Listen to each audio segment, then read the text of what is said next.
इसके बाद है कूलाम का नियम। तो कूलाम का नियम क्या कहता है? कूलाम का नियम कहता है किसी दो स्थिर बिंदु आवेशों के बीच लगने वाला आकर्षण या प्रतिकर्षण बल। अभी हमने बताया कि तो यदि समान आवेश होंगे तो उनमें आकर्षण बल लगेगा और विपरीत आवेश होंगे तो प्रतिकर्षण बल लगेगा। तो कूलाम का नियम कहता है कि किन्हीं दो स्थिर बिंदु आवेशों के बीच लगने वाला आकर्षण या प्रतिकर्षण बल उन आवेशों की मात्राओं के गुणनफल के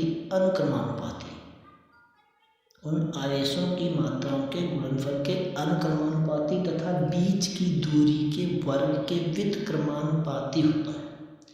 यदि दो आवेश परस्पर पास में रखे जाएंगे तो उनके बीच जो आकर्षण या प्रतिकर्षण बल लगेगा यदि समान होंगे तो प्रतिकर्षण बल, विपरीत होंगे तो आकर्षण बल।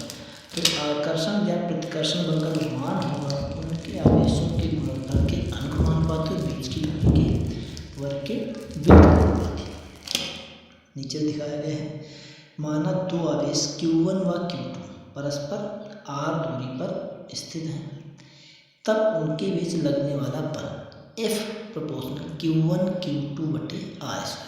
देखो F अनुक्रमानुपाती Q1 Q2 directly proportional, अगर Q1 या Q2 के मान बढ़ेंगे तो F का मान बढ़ेगा। बीच की दूरी के वर्ग के व्युत्क्रमानुपाती, बीच की दूरी अगर बढ़ेगी तो लगने वाले बल का मान कम होगा।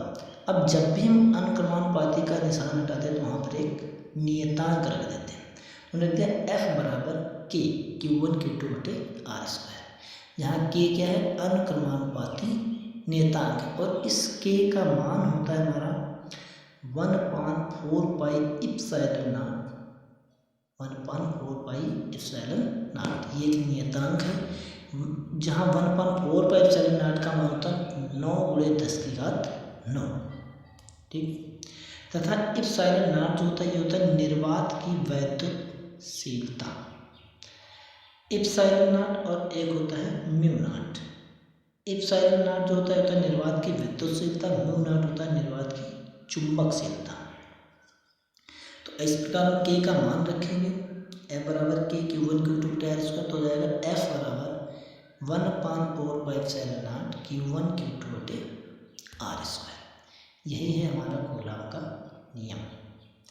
फिर यदि दोनों आवेशों के बीच परावैद्युत माध्यम हो तब, यानी दोनों आवेशों के बीच यदि निर्वात होगा तो हमारा यही रहेगा, और ये दोनों आवेशों की परावैद्युत माध्यम रख दें जिसका परावैद्युतांक K हो, तो हो जाएगा F बराबर 1/4 pi epsilon not Q1 Q2 बटे r², यानी K निर्वात की विद्युतशीलता एप्सिलॉन नॉट और परावैद्युत माध्यम की वैद्युतशीलता एप्सिलॉन नॉट K, जहाँ K होता है परावैद्युतांक, ठीक। कूलाम का नियम हो गया।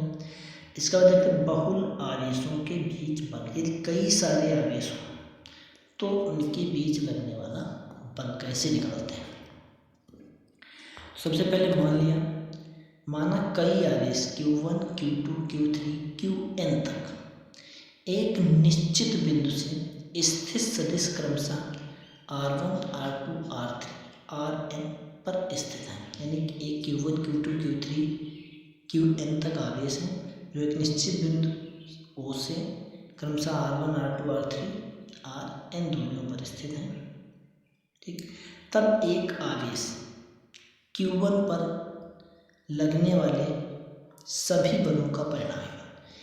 एक आवेश है Q1 पर कौन कौन से बल लगे? देखो Q1 है, Q2 है, Q3 है और Qn।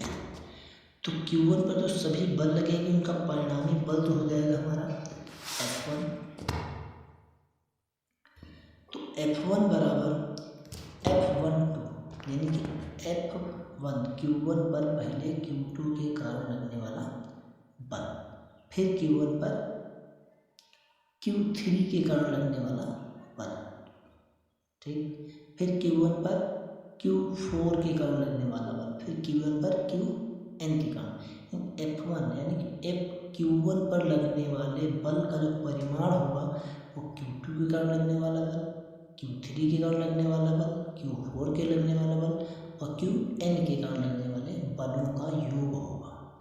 तो F बराबर क्या हो जाएगा हमारे पास 1/4 Q1 Q2 बटे R12 यानी कि Q1 और Q2 के बीच की दूरी का वर्ग। और यूनिट वेक्टर R जो दिया हुआ है F12 ये दिशा निर्धारित करता है।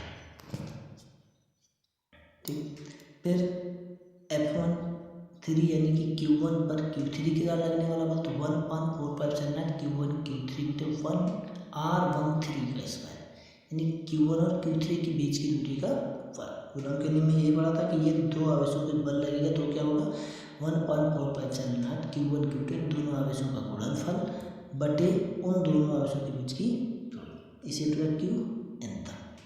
सभी में 1/4 कॉमन मिलेगा, बचेगा Q1 Q2 बटे R12 स्क्वायर, Q1 Q3 बटे R13 स्क्वायर, Q1 Q4 बटे R14 square that is Q1 Qn बटे R1 स्क्वायर। इसके बाद